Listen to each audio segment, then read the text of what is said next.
வணக்கம் நண்பர்களே. நாங்கள் புதுசாக ஒரு யூடியூப் சேனல் ஆரம்பிச்சிருக்கோம். எங்களுடைய சேனல் நேம் ஹோப் லொபிசன்.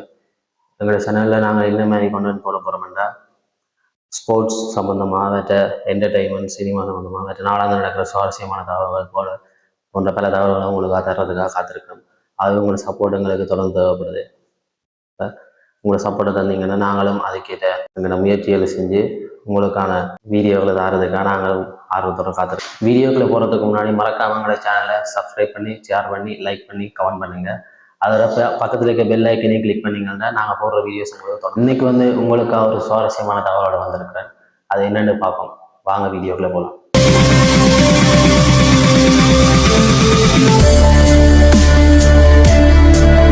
இப்போ உங்களுக்கு என்ன வீடியோ பார்க்க போகிறோம்டா, அதாவது இப்போ ஒரு ட்ரெண்டிங்கில் போய்கொண்டிருக்குது. என்னென்னா தெரியும், எல்லாருக்கும் தெரியும், இந்தியன் பிரீமியர் லீக் 2025 எல்லாரும் இப்போ பார்த்து கொண்டு நல்ல ஒரு இதில் இருப்பீங்க. இந்த இதில் என்னென்னா எல்லாரும் கனகாலம் எதிர்பார்க்கிறது ஆர்சிபி என்ற கப்பை வெல்லுமா வெல்லாதா இதுதான். நீங்கள் நினைக்கலாம் என்னோட ஆர்சிபி வெல்லுமா வெல்லாதுன்னு சொல்ல வந்துருக்கிறாங்க அப்படின்னு ஆர்சிபிக்கு சொல்ல போகிறாங்க.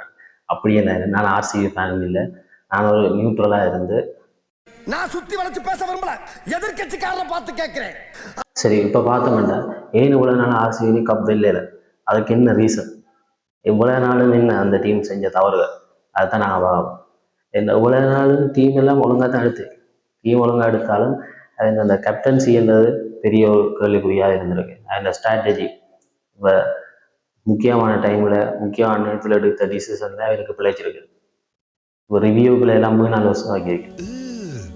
அப்போ அதால் அந்த டீம் ஒரு கேள்விக்குறியான பாதையெல்லாம் போயிருந்துருக்கு. பிளே ஆஃப்ஸ் வந்தாலும் அங்கேயும் பல சறுக்கள். ஃபைனல் 3 தடவை போயிருக்கிறார், அந்த ஃபைனல்லையும் 3 தடவை சறுக்கி இருக்கிறார். ஆனாலும் ஆர்சிபி அணிக்கான ஃபேன் பேஸ்ன்றது இன்ஸ்டாகிராம் தளத்தில் பார்த்தீங்கன்னா ஆர்சிபிக்கான ஃபாலோவர்ஸ் தான் கூட. அதேமாதிரி எக்ஸ் தளத்தில் பார்த்தாலும் 2வது இடத்துல ஆர்சிபி தான் பெரிய ஒரு இடத்துல இருக்கு. அப்படின்னு வேணும்னாலும் கப் இல்லைன்றது பல வீட்டு கேள்வி. ஆனா அடிச்சாலும் பரவாயில்லையா, போற வர சின்ன பிள்ளைலாம் விட்டு இவனை அடிச்சு பழகிக்கணும் வேற அசிங்கப்பட்டிருக்கீங்க நீங்க. கான்ஃபிடன்ஸை இது வரைக்கும் விளக்கல, நாங்கள் அடிப்போம் என்ற ஒரு எதிராக இருக்குது. இந்த முறை ஆர்சிபி அணி எப்படி இருக்குது, அவங்களோட பலம் என்ன பலவீனம் என்னதை பற்றி தான். இந்த முறை ஆர்சிபியில் பார்த்தீங்கன்னா ஓப்பனிங் நல்ல ஒரு பலமாக தான் இருக்குது. அது ஓப்பனிங்கில் இங்கிலாந்து அதிரடி ஆட்டக்காரர் பில் சால்ட் இருக்கிறார். அவர் ஓப்பனிங்கில் அடித்து ஆடக்கூடியவர். அடுத்தது விராட் கோலி, அவரை பற்றி சொல்லவே தேவையில்லை, அவர் லெஜண்ட். அடுத்ததாக படிக்கல், அவரும் நல்ல அருமையாக ஆடக்கூடியவர். அணித்தலைவர் படிதர், இவர் மிடில் ஓவர்ஸ்ல எல்லாம் ஸ்பின்னர்ஸை நல்லா அடித்து ஆடக்கூடியவர். அது இது வரைக்கும் நடந்த மேட்சில் எல்லாம் பார்த்துருக்கலாம். அப்போ அவரும் அணிக்கு நல்ல பலம் சேர்க்கிறார். அதே போல் அதுக்கப்புறம் லியன் லிவிங்ஸ்டன், அவரும் நேற்று ஒரு அருமையான நோக்கம் ஆடினார். அதுக்கப்புறமா வர்றது டிம் டேவிட், அவரும் அதிரடி ஆட்டக்காரர் தான். இப்போ பல நாளும் ஆர்சிபிக்கு அந்த 18 தொடக்க 20 விளையாடக்கூடிய பிளேயர்ஸ் ஒருத்தரும் இல்லை, அதாவது ஏபி வில்லியர்ஸ் போனது. அதுக்கப்புறம் ஒரு நம்பிக்கை வந்திருக்கிறது தான் டிம் டேவிட். அது சிஎஸ்கேக்கு எதிராக ஆடின ஆட்டத்தால் அந்த மேட்சையை மாற்றிட்டார். அது மாதிரி அடுத்த போலிங் பக்கம் பார்த்தோம்னா அந்த போலிங்லேயே நல்ல அட்டாக்கான போலர்ஸ் தான் வச்சிருக்கிறாங்க. அதாவது புவனேஸ்வர் குமாரும் ஹசில் போல்ட்டும், இவங்க 2 பேரும் அருமையான வேகப்பந்து வீச்சாளர். அதாவது பவர் பிளேயில் உடனே விக்கெட் எடுக்கக்கூடியவர். இப்படியான ஒரு அணி இருக்கும்போது இந்த முறை ஆர்சிபி கப் வெல்வதற்கான சான்ஸ் இருக்குது. சைத்தான் சைக்கிள்ல வருது. இந்தியன் பிளேயர்ஸ்லேயே நல்ல பவுலர்ஸ் இருக்கணும். அதாவது சபாஸ், ஜஸ் தயால் எல்லாம் நல்ல பவுலிங் செய்யுது. ஆனால் இந்த முறை ஆர்சிபி தங்களோட வடிவாக விளையாடிக்கணுமெண்டா இந்த முறை கப் அடிக்கிறதுக்கான சான்சஸ் கூட இருக்குது. ஆர்சிபி பார்த்தவங்க இது வரைக்கும் 3 தடவை இறுதிப் போட்டி வந்திருக்காங்க. ஆனால் இறுதிப் போட்டி வந்து மேலே கப் வெல்ல முடியாது. அது என்னன்னா, இப்போ 2009 டெக்கான் சார்ஜர்ஸ் ஒரு டீமோட வந்திருக்கோம் ஃபைனலுக்கு. ஆனால் அந்த இதில் அவையில் அடித்த ஸ்கோர் காணாது. அதே தான் அதில் மிடில் ஆர்டரும் பெருசாக விளையாடு. அடுத்தது 2011 சிஎஸ்கேக்கு எதிராக வந்து சிஎஸ்கேக்கு எதிராக ஆர்சிபி போலர்ஸ் வடிவாக போடல. அதில் அவங்க நல்ல ஸ்கோர் அடித்தாங்க. சிஎஸ்கே 205 ரன் அடித்தாங்க. அந்த இலக்கை அவையாக அடைய முடியாது. அதே மாதிரி 2016 எஸ்ஆர்ஹெச்சுக்கு எதிராக ஃபைனல் வந்துச்சு. அந்த இதில் விராட் கோலியும் கெயிலும் நல்லா ஆடி இருந்துச்சிடும். ஆனாலும் மிடில் ஓவர்ஸ் பேட்ஸ்மேன் வடிவ விளையாடல. அதாலேயும் அந்த ஃபைனலும் தோத்துச்சு. இதுவரை தான் ஆர்சிபியில் சரிவு. இப்போ பார்த்தோம்னா ஏன் இந்த முறை ஆர்சிபி வெல்லும்னு நான் சொன்னேன்ல, இந்த முறை நடந்த 3 மேட்ச் நடந்திருக்கு ஆர்சிபி. அதில் முதல் 2 மேட்சும் நல்ல சிறப்பாக ஆடினார். அதாவது நடப்பு சாம்பியனான கேகேஆர் அணி, அந்த அணியை ப்ளஸ் மேட்சிலேயே துவம்சம் பண்ணிட்டான். அடுத்த வாரத்தில் வந்து சிஎஸ்கே, அதுவும் அவங்களோட ஹோம் கிரவுண்டில் வச்சு ஏன் இப்படி 18 செஞ்ச? வருஷத்துக்கு பிறகு அவரை தோக்கடிச்சிருக்காரு. அப்போ இந்த 2 மேட்சும் அதில் ஓவர் கான்ஃபிடன்ஸை கொடுத்துருக்கு. ஆனால் 3வது மேட்ச், நேற்று நடந்த மேட்ச் பார்த்தீங்கன்னா இவ்வளவு குஜராத்ல கூட இப்படி ஒரு சம்பவம் நடந்துச்சு. வச்சு அவன் தோத்துருக்கு.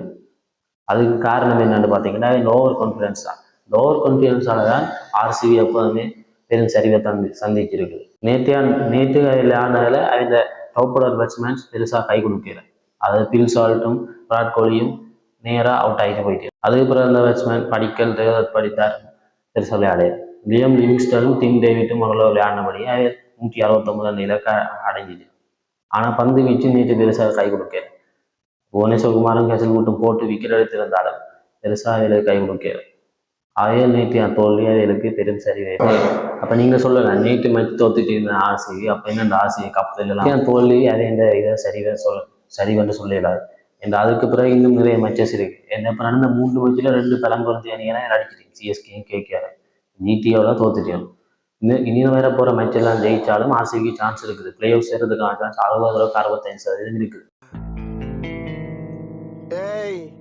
என்னைய வச்சு ஒன்னும் காமெடி பண்ணலையே. பிளே ஆஃப்ஸ் வந்து ஃபைனல் போகிறதுக்கான சான்ஸ் 30-35% இருக்குது. எதன் அடிப்படையில் சொல்கிறேன்டா இதெல்லாம், அந்த டாப் ஆர்டர் பேட்டிங்கும் அந்த பவர் பிளே பவுலிங் அட்டாக் தான் இதை சொல்கிறேன் நான். அதுக்காக நீங்கள் சொல்லவே கூடாது என்ன ஆர்சிபிக்காக இதன்றான் கதைக்கிறான். ஆர்சிபிக்காக இல்லை, ஆர்சிபியே கப் வெள்ளையிலேன்றது தான் இப்போ எல்லாருக்குமான கேள்வி.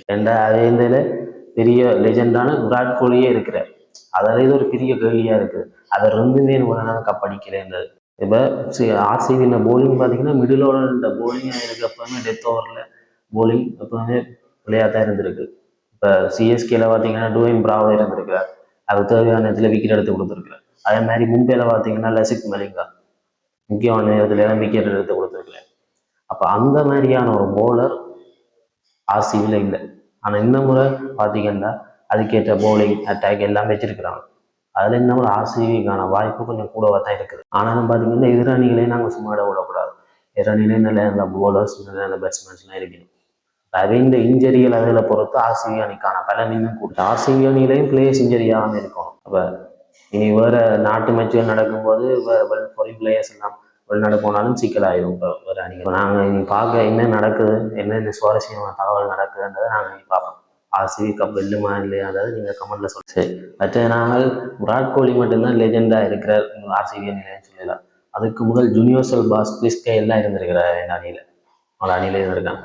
எந்த டீம் அந்த ஐபிஎல்லே பெஸ்ட் ஸ்கை ஸ்கோர் வச்சிருந்ததே ஆர்சிபி தான். அது போன வருஷம் தான் எஸ்ஆர்எச் உடைச்சாங்க. அதுக்கு முதல் நிறைய காலமாக ஆர்சிபி ரெக்கார்ட் தான் இருந்தது. அது 262 ரன் அடிச்சிருந்தான் இந்த மேட்சில். அதில் கிறிஸ் கெயில்லையே 17 6 அடிச்சிருந்தாங்க. நீங்களே பார்ப்பீங்க, ஒரு மேட்சில் பார்த்தீங்கன்னா ஒரு இன்னிங்ஸ்லேயே 17 6 தான். ஆனால் அவர் அந்த காலத்தில் தனியாக நின்று 17 6 அடிக்க அந்த டீமுக்கு ஆனால் வழிவகுத்தார், வெற்றிக்கான வழிவகுத்தார். அப்படி இந்த ஆர்சிபி டீம் ஏன் வெளில. மற்றது ஏபிடி வில்லியர்ஸ், அதாவது 360 சுழலும் எடுப்பார். அவர் இருந்து பச்சை தண்ணி கூட கொடுக்காம போட்டு அடிச்சிருக்கீங்க. எப்படியெல்லாம் உன் காலில் வந்து கடறனா இறக்கம் இல்லையா உனக்கு? Chris Gayle, Virat Kohli, APD Villiers இவர்களில் பெரிய நம்பிக்கை வச்சிருந்தா பெரிய அந்த இவர்களில் பெரிய நம்பிக்கை வச்சு பெட்டர் பேட்ஸ்மேன்ஸை செலக்ட் பண்ணுறதுலாம் கோட்டை விட்டு. ஆனால் இந்த முறை அப்படி இல்லை. இந்த முறை அதுக்கேற்ற மாதிரி எல்லாம் டீம் எடுத்திருக்கு. தான் படித்தார், படிக்கல், லிவிங்ஸ்டன், டிம் டேவிட், நல்ல நல்ல ஆல்ரவுண்டர்ஸ் எல்லாம் வச்சிருக்கேன்.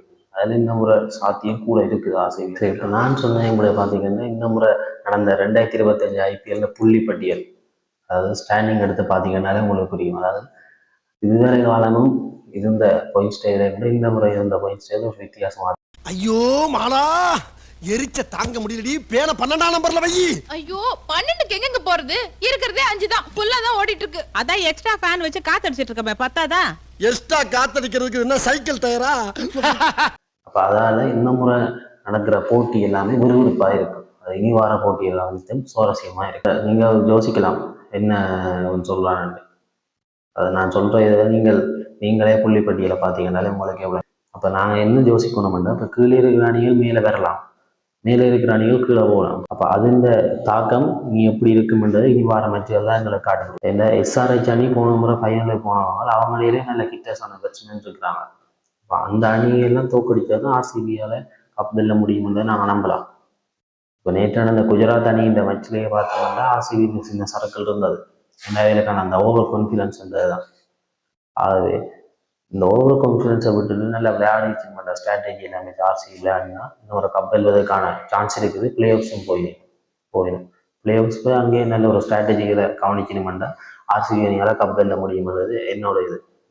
இப்போ வீடியோவில் என்ன பார்த்தோம்னா இப்போ நான் இந்த அபிப்பிராயத்தை நான் உங்களுக்கு சொல்லியிருக்கிறேன். இப்போ இனி முடிவு பண்ண வேண்டியது ஆர்சிபி அணியில் பிளேயர்ஸும் இனி வர மேட்சஸும் தான். மற்றது பார்வையாளர் நீங்கள் என்ன சொல்கிறீங்கன்னே கமெண்டில் சொல்லுங்கள். நம்மளோட ஆர்சிபி கப் வெல்லுமா இல்லாதா? என்னோட ஒப்பீனியனை நான் உங்கள்கிட்ட வச்சுட்டேன். நன்றி. இதே போல் இன்னும் ஒரு வீடியோவில் சந்திப்பதை உங்களை மிந்து விடைபெறுகிறேன். இன்னைக்கு நிச்சயம் அம்பிட்டு பயலும் நம்மள அடிக்காம போமாட்டாங்கன்னு நினைக்கிறேன்.